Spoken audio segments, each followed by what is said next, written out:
The invisible people holding civilization together.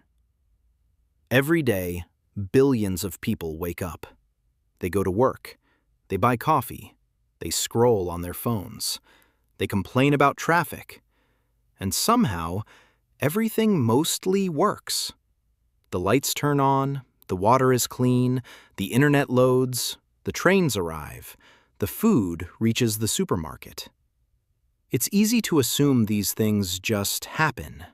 But today, we're going to play a game.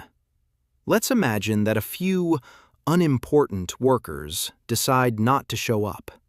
Not doctors, not firefighters, not pilots, the people you've probably never heard of. And trust me, this gets bad very quickly. How bad could it possibly be? The invisible people holding civilization together. Let's start with the internet. Most people imagine the internet as some magical cloud floating in the sky. It isn't. It's mostly cables. Lots and lots of cables. And when those cables break, somebody has to repair them. One of those people is called a fiber optic splicer. Most people have never heard of them, yet they spend their days repairing strands of glass thinner than a human hair. And they have to do it with absurd precision. Imagine trying to reconnect two broken hairs while making sure light can travel through them perfectly. Now imagine doing that for an entire city's internet. Fun fact, more than 95% of international internet traffic travels through cables lying on the ocean floor. Not satellites, actual cables at the bottom of the ocean. Today, our fiber splicer decides not to show up. A damaged cable stays damaged. The internet slows down. Businesses lose connections. Payment terminals stop working. People panic. Meanwhile, Stickman is trying to upload his latest video. Upload speed? 0.3%. Estimated time remaining? 4 years. Okay, maybe this guy was important. Stickman gives up and decides to leave the house. He'll take the train. Except there's a problem. Railway signals aren't working properly. Most people think trains are controlled by the driver alone. Not really. Behind the scenes are signal maintainers. They inspect track circuits, test signal equipment, prevent trains from receiving incorrect instructions. Without them, a tiny fault can become a huge problem. Fun fact, on some railway networks, a single signal failure can create delays that spread across hundreds of miles. Like a traffic jam. Except the traffic jam is made of trains. Today, one signal fault isn't fixed. The network slows down. Trains are delayed. Passengers miss connections. Entire schedules collapse. Stickman finally arrives at the station. His train is only delayed by 7 hours. At this point, I could have walked.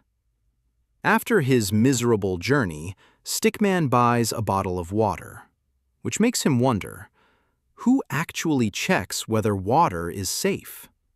The answer isn't some giant machine. It's often water quality analysts, people whose entire job is testing water samples, looking for bacteria, chemical contamination, unexpected pollutants. Most people never think about them, because if they're doing their job properly, nobody notices.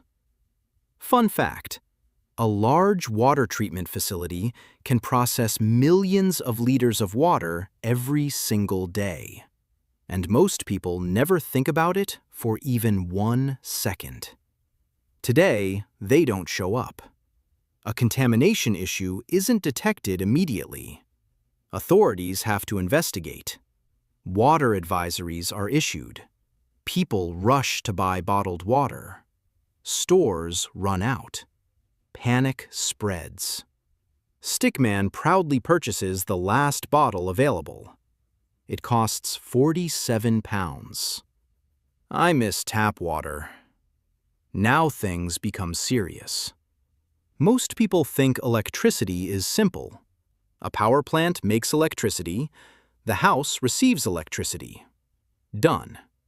Reality is much stranger. Electricity must be balanced constantly, every second. Too much power?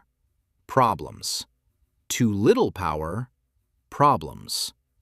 Grid dispatchers help coordinate this balancing act. Millions of homes, thousands of generators. One giant synchronized machine.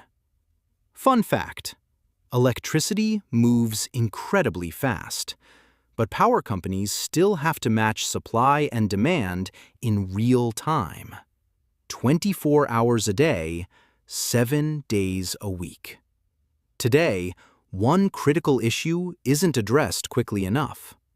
Sections of the grid become unstable. Small outages begin. Then larger ones. Traffic lights fail. Shops close. Elevators stop. Stickman enters an elevator. The lights go out. Well, that's unfortunate. Eventually, the elevator opens. Stickman escapes. Hungry. Very hungry. He heads to the supermarket. Except the shelves are looking suspiciously empty. Here's one most people never think about. Industrial refrigeration technicians. Not the person fixing your kitchen fridge. The people maintaining giant cooling systems. Food warehouses. Pharmaceutical facilities. Distribution centers. Entire supply chains depend on controlled temperatures. If those systems fail, products spoil, medicine becomes unusable, food disappears. Fun fact: some refrigerated warehouses are so large that workers use bicycles just to move around inside them. Today, maintenance is delayed. Refrigeration systems fail. Warehouses lose inventory. Supermarkets receive less food. Shelves begin emptying. Stickman reaches for his favorite snack. Gone. Milk? Gone. Ice cream? Gone. This is now personal. Desperate, Stickman decides to drive to another store. He opens his GPS. Problem solved. Or so he thinks. You know GPS, navigation apps, timing systems? A surprising amount of modern life relies on satellite positioning. There are specialists whose job is monitoring satellite systems and correcting errors.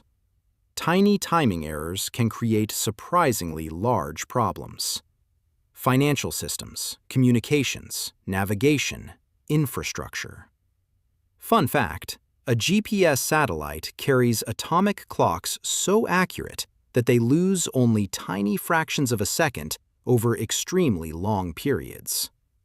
Today, a problem develops unnoticed. Positioning accuracy degrades. Deliveries get delayed. Navigation becomes unreliable. Stickman follows his map. The map confidently directs him into a lake. Technology has betrayed me. Soaking wet and increasingly concerned for civilization, Stickman returns home. The internet is already struggling. Now let's meet another invisible worker. Data center cooling engineers. Massive data centers generate enormous amounts of heat. Without cooling, servers shut down. Websites disappear. Cloud services fail. Apps stop working. Fun fact: some large data centers consume enough electricity to power entire towns. And most people have no idea where they even are. Today, Cooling systems malfunction. Servers begin shutting down. Services disappear. People lose access to files. Businesses stop operating. Stickman tries to search. How to survive societal collapse. Search unavailable. That feels like a bad sign. At this point, none of these failures are happening alone. They're interacting. The damaged internet slows businesses. The delayed trains stop workers from getting where they need to be.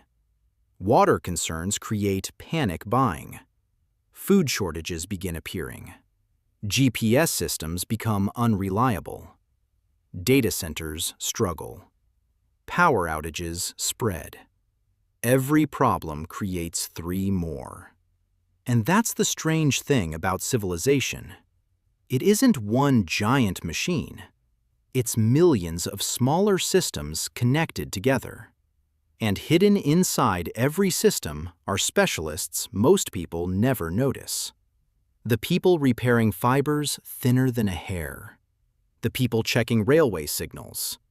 The people testing water samples. The people balancing electrical grids. The people keeping warehouses cold. The people monitoring satellites. The people preventing data centers from cooking themselves alive. Most of them will never become famous. Most of them will never trend online. And if they do their jobs perfectly, you'll probably never know they exist. Which is exactly why they're so important. So, does anyone know where literally all of those guys went?